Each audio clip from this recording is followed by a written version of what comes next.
Eugene Bertolt Frederick Brecht, जो Bertolt Brecht के नाम से प्रचलित हैं, इनका जन्म जर्मनी में 10 फरवरी 1898 में और मृत्यु 14 अगस्त 1956 में हुई थी। ब्रेख्त जर्मन के प्रसिद्ध कवि, नाटककार, थिएटर आर्टिस्ट और निर्देशक थे। उन्हें जर्मनी में नाजीवाद के समय देश निकाला दिया गया। द्वितीय विश्व युद्ध के बाद वो अपने देश वापस लौटे और उन्होंने थिएटर शुरू किया।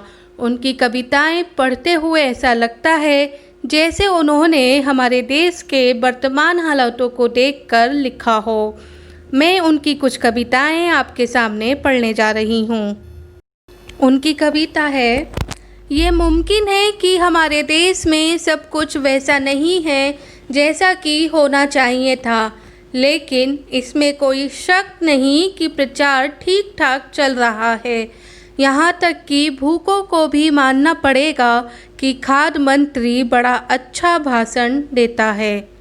उन्होंने आगे लिखा है, एक अच्छा प्रचारक कूड़े के ढेर को खूबसूरत पर्वत बना देता है। अगर घी ना मिले, वह साबित कर देता है कि पतली कमर हर इंसान के लिए अच्छी है। जब वह चौड़ी सड़क बनाने की डींग हाँकता है, हजारों लोग खुश हो जाते हैं, मानो उन्हें मोटर गाड़ी मिल गई हो। भूखों मरने वालों और जंग में जान देने वालों की कब्र पर वह पौधे रोपता है, लेकिन उसकी नौबत आने से काफ़ी पहले ही वह अमन की बात करता है, जबकि तोप की गाड़ियाँ चल पड़ी होती हैं।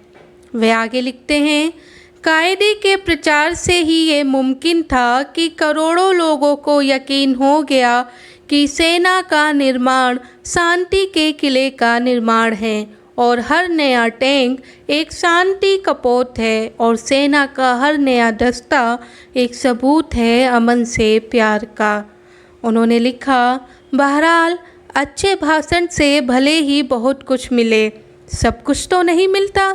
कुछ लोग ये भी कहने लगे हैं, अफसोस, गोश्त की बात सुनने से पेट नहीं भरता और पेंट कोट का नाम सुनने से बदन में गर्मी नहीं आती।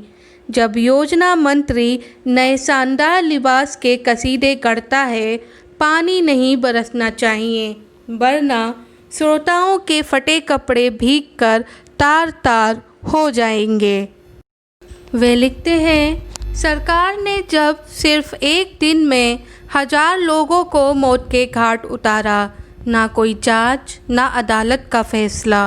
प्रचार मंत्री ने महान नेता के धीरज की तारीफ की कि वह मारने से पहले इतने लंबे अरसे तक इंतजार करते रहे और ये बदमाश अपनी दौलत और इज्जत का मजा लेते रहे।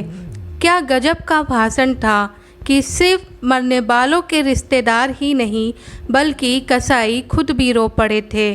वे आगे लिखते हैं, और फिर जब एक दिन साम्राज्य के सबसे बड़े हवाई जहाज़ में आग लग गई, क्योंकि उसमें जल उठने वाली गैस भरी गई थी ताकि ना जलने वाली गैस जंग के लिए बचाई जा सके। मरने वालों के ताबूत के सामने हवाई यातायात मंत्री ने वचन दिया कि वह हिम्मत नहीं हारेंगे और इसके बाद चारों ओर तालियां बजने लगी, यहाँ तक कि ताबूतों से भी तालियों की गड़गड़ाहट सुनाई देने लगी। और कितना लाजवाब है कूड़े और महान नेता की किताब के लिए प्रचार। हर शख्स को पढ़ना पड़ा महान नेता की किताब, वह जहाँ भी पड़ी रही हो। चिथड़ा इकट्ठा करने के लिए शक्तिशाली गोइरिंग ने खुद को सबसे बड़ा चिथड़ा संग्राहक घोषित किया और चिथड़ा रखने के लिए राजधानी के बीचों बीच एक महल बनाया गया जो शहर जितना विशाल था। प्रचार के मकसद के बारे में और एक बात लाजमी है, प्रचार जितना बढ़ता जाता है, बाकी सारी चीज़ें उतनी ही घटने लगती हैं।